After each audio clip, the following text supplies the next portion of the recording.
Good afternoon and welcome to 01460 on the go. This is Littleton's podcast for Littletonians. I'm here today with Amy DeMichael, Assistant Director of Elder and Human Services, Susan Melander, from Council on Aging, and Maren Tuhill, our Town Planner. Welcome. Thank you very much. It's nice to be here. And today we're going to talk about the Homeowner Small Grant Program, which is brand new and something that I know everyone here at the table is really excited about. So could somebody kick us off a little bit and describe what the program is about? Do you want to start with how you applied for it, Maren? That's great. Certainly. So the town has been designated a housing choice community by the state ever since that program started. So we're always have so-called extra points when we apply for grants for housing initiatives. So Littleton applied for a housing grant from the state, and they awarded the town $120,000 to put together this small grants program for homeowners. And Amy, can you talk to us a little bit about your role? So, as the Assistant Director of Elder and Human Services, I would work with people to apply for the program. So, giving conditional approval to make sure that they fall within the financial guidelines. So, as long as they're falling below the 80% AMI for Littleton, they would potentially qualify for the program. And so certain projects can get approved, and we can help provide financial assistance through this grant in the amount of $7,500, up to the amount of $7,500. That's great, thank you. Susan, can you tell us exactly what this grant is for and what it covers? It covers any small types of repairs to a home to help the elderly stay in their home, or to help families stay in their home for aging in place type of thing. That small projects, but still everything is so expensive that any little bit helps people. And I think one of the words I saw was critical. So Yes. it's not going to cover home decorating. No. No. No, yeah, it's like, so some of the things that we have noted are carpentry work, cement work, drywall, electrical, energy sealing, flooring, gutters, heating, insulation, porch, tiling, things like that. So. Okay. And now who's eligible for this grant? So as long as they financially qualify, so as long as they're below that 80% area median income for Littleton, they would qualify for the program, Okay, so regardless of age? regardless Or- of age. Right. Okay. Now, I took a quick look to see about what that median income was. Maybe you guys can correct me if you know any better, but it looked to me like per capita it was just under $65,000 was the median income, which would put the cutoff at about $51,000 or I think $51,930. it's slightly higher than that. Yeah, Yeah, for a household size of one, it's just over 91,000. 91,000. Okay, Yeah. and that's the per capita, or is that household? That's household size. Oh, Well, okay. household size of one, Okay. single person income would have to fall under that. Sounds like they should give you a call to make sure Yes. whether they qualify. Definitely call me we can talk it out over the phone. And then if people want to look at the guidelines and the application a little bit more in depth, it is available on the Elder and Human Services website in the little blue toolbar that goes along the side. It's the last one. It says Littleton Affordable Housing Trust Small Grant Program. Perfect. Can you talk about why this is so important and why this is needed particularly now, or particularly in Littleton? What sort of needs have you seen in your work that makes you think that this is a great fit for our town? I think with a lot of households, especially in this that are low income or moderate income, with all of the pricing being so high for everything, everything is going up. So it makes making these repairs, they get pushed to the back burner because there's such a huge expense. And to be able to offer some financial assistance to make that financial burden not so high, so that they can maybe explore other options on getting these repairs done so that they can stay safely in their home for as long as possible. It's just a really great opportunity for the community. The cost of doing this type of work has just exploded over the last few years. Yes. So it makes a big difference, I would think. And this also would cover, for example, if somebody needed repairs to help them manage a disability in their home, for example. Yes, like accessibility is, are you Yes. referring? Mhm. Yes, yes. Okay. Yep. What are the I think I identified, it looked like there were 3 requirements primarily for who would qualify. So there's the salary income or the income requirement, the primary residence requirement, right? So this has to be, this home in Littleton needs to be It where can't you be a live. vacation home. Yeah. And then it looked like there was also a requirement to stay for a certain amount of time in that home. Yes, we would like them to, we don't want them to make the repair and then move. Oh, So we're hoping for it to, they're expecting to stay in the home for at least a year after the job is complete. Is there a dollar cap on how much folks would be eligible for? Yes. So the grant will provide up to $7,500.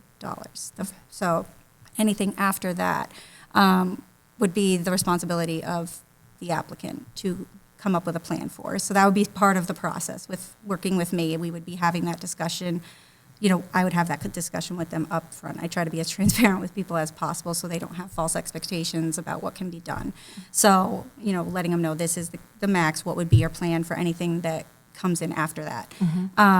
Whether it be working with other programs like the critical home repair through Habitat for Humanity. There's different ways that we can look into some other funding sources if they qualify. That's great. So you could also help them maybe navigate some other Yes. resources as well. Mm-hmm. Susan, do you encounter those types of programs when you're working in Affordable Housing Trust or? Well, the grant originally, and the way it's written is that, yes, EHS does the vetting of it and goes through the application and approves it. They then bring that to Affordable Housing Trust, and we give the final approval on it. The money comes through us, Through you. through the Affordable Housing Trust. Okay, that I didn't realize that. Yeah. So people come to Elder and Human Services to get help and get the application in and get some assistance with that if they need it, and then you, Amy, would take it Right. over to Susan. Yeah. I'm part of a committee. Yeah. For final approval. Yep. Essentially, so there is a couple different steps to it. So, and this is what I go over with people when we initially start talking about it. There's a lot of layers to this before I bring it to the Affordable Housing Trust. So, it's first talking about what the project is, and then letting them know the parameters of the program. And then once they get the application in, they have to get some quotes. And that's when I reach out to Maren and Henry as well, our building inspector. And, he gets involved as well because he has to review the different quotes. They're required to get at least 2 quotes from licensed insured contractors. And then he reviews those and he provides feedback from that. And then with that feedback, I then bring it to the Affordable Housing Trust. Okay, so I would imagine Henry's looking for reasonableness. Right? Those quotes look like they're in line with what he would expect as our building inspector to cost. Maren, can you tell us a little bit about what you're looking at when you look at those applications? So I'm in the lucky spot of not having to look at the details of the applications. EHS does the hard work of working with the applicants on a one-to-one basis. Henry, the building commissioner, does review the quotes and looking, like you said, reasonableness and the licensing for the contractors. My job is just to help the communication between Liz and the Affordable Housing Trust members so that the members understand what the application is. Okay, got it. So you're keeping all the cats herded, so to speak. Let's see, what else can we cover here? What would be an expected turnaround time for folks if they thought they had a project and they came to talk to you about it? I'm sure that's case specific depending on the size of the project and how much homework they've done already, but Yeah, so we've already had one case successfully be approved and get project completion. So they were a little bit of a unique first case. They had already kind of started the process of getting some quotes prior to even knowing that this grant existed. So they kind of like sped through the first 5 steps, and they were able to get, I was able to present them at the first meeting in February. This grant just became live on February 1st. So that was within 15 days. So they were already like ready to go. So that one was unique. I don't think everybody will have that quick of a turnaround time, just because if they're starting the application process prior to getting quotes and stuff, there's a little homework that needs to be done first. So, gotcha. How often does Affordable Housing Trust meet to review the applications? Well, we meet once a month. Okay. And we also do the other application that we approve on a monthly basis is the Littleton Rental Assistance Program. So that's another whole program that EHS vets people and brings it to us. And that's servicing a whole different community That's a because whole we're different talking thing. about a homeowner's Right. grant now, and you're talking about a rental assistance. Right. Which is nice that there's help for everybody there. Right. And I would yeah. just add that the Affordable Housing Trust has offered that if there is an application that's in the works, they will add an extra meeting as needed, just to Right. help not to slow that process. That's great. That's Because great. I think the process, as Amy said, it's a long process to begin with. And plus, when you think about it, when you try to call a contractor to do something, they're pretty well booked. Yeah. And so it's not going to be anything that people are going to be able to do quickly. But if Amy hadn't up with somebody that's approved up to that point and just needs Affordable Housing Trust approval, we'll have a extra meeting to do it. That's great. And so I think I know the answer to this. This can't be retroactive, right? They have to come to you before this work is even started, much less completed. yes. Yeah. Yeah. Let's see what else we could talk about. Maybe you can tell me a little bit. You mentioned there's a first case that you've already, first award that you've made. Can you talk a little bit about that? Yep. So they were looking to replace their furnace. They had already gotten contractors to come look out because something wasn't working right, and identified concerns of A safety concern. yeah, it was a safety safety. concern essentially with like I'm not a I'm not a contractor, so I might be saying all wrong words here, but there was the lines. There was problems within the lines that were potential risk for CO2. Oh, okay. So, Yeah. Safety. safety big. concerns were causing a little bit more haste in the process. I see. So the other application that we have that's actively like getting going, that I hope they'll be ready to go soon. Theirs is more of a structural concern and access concern, just because it's a deck that's not in great shape, and it's the main point of entry for the home. So that's the next one that I know is coming down the pike, for lack of a better term. And how much was this grant total? The total grant awarded to the town was $120,000. And that's deposited in that, and we've got that, or? It's issued by the state on a reimbursable basis. So the town, my office, will be doing reimbursement requests when we get the invoices from the contractors. And we're also on the hook for quarterly reports to Housing and Livable Communities for the work. But it's we're well versed in that. I'll put it that way. And those payments are made directly to the contractor, too. It's not see. to the homeowner. So these are, this was a state grant. There's no federal money involved. It is a state grant from Housing and Livable Communities. That's great. The only reason I ask is that obviously federal grants are in a state of flux right now. So Right. it's good to know that this is as locked in as it can be, as anything can be. And we have until June of 2020. end of June of 2026 to spend it all. Okay, so about a year and a half. It doesn't, right. That's great. At a cap of $7,500 and $120,000 in a year and a half, do you think that you'll have any trouble getting through that money?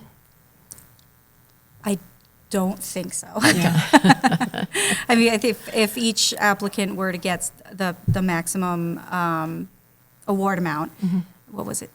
I think that's like 16. 16 applicants. Okay. Right. So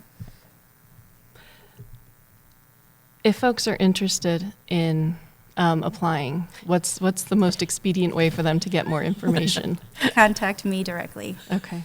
And so that's at the on the Littleton Town website. They look up Elder and Human Services. Yes. Okay, great. Is there anything that you all can add about this program that you'd like the residents to know? I just would encourage everybody to call me. Not everybody, but people that are interested in the program to definitely reach out to me. There is no bad questions. It doesn't hurt to explore it. Worst case scenario, if you don't qualify, you don't qualify. But at least you're getting the information firsthand rather than down the telephone, bad game of telephone. I'd rather have people get the information from me directly. That's good. And especially if people think they have a project, but they're not sure whether it qualifies or not, give me a call. That's great. Wonderful. Yeah, I would, the only thing I would add is that health and safety concerns are highest on the list, highest Yes. on the priority Right. to be addressed. Right. Yes. That's great. I appreciate your time today. Thank you. Thank you very much for having us. Thank you. Thank you for having us. And before we go, I'm going to make a plug at the request of the chairman for the library is hosting mini golf, folks, on March 14th and 15th. That's Friday and Saturday. And that's the Friends of the Reuben Hoare Library. They are hosting both family-friendly event and a more sophisticated event for adults where Dirigible Brewing Company will be providing beverages. There will be a silent auction, and it's always a great time. So go ahead and check out the details at the Littleton website. And that's all we've got for today. Thank you so much for coming. Thank you.